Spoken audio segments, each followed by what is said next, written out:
Dissabte la guàrdia de detinguts a Figueres, tinc 3 detinguts, necessiten intèrpret, segurament són francesos. Bé, un francès, un romanès i un albanès, i no és un acudit d'aquells que es feien abans. Bé, ara anem buscant un cafè, però m'he donat compte que hi ha un portuguès, per tant me'l guardo el cafè per anar-lo més tard. I efectivament els detinguts, un francès, un albanès i un romanès. Un tancament de condemna, una alcoholèmia i un furt.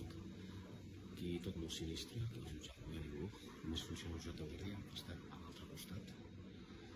Per això està tot tan fosc. Bé, ara m'ha enganxat la pluja, però ja ha acabat el dia.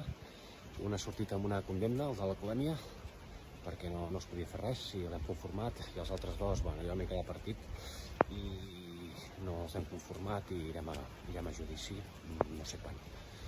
En fi, vaig cap a dinar. Bueno, pòquer, m'han trucat ara que n'hi ha un altre, aquí a Mossos. Bé, ara sí que sembla que he acabat. Demà hauré de tornar, però per aquest nou detingut, tancat a la migdia. Hi havia 2 detinguts més, però es veu que tenen un altre advocat, o sigui que aquests no els haig de fer això.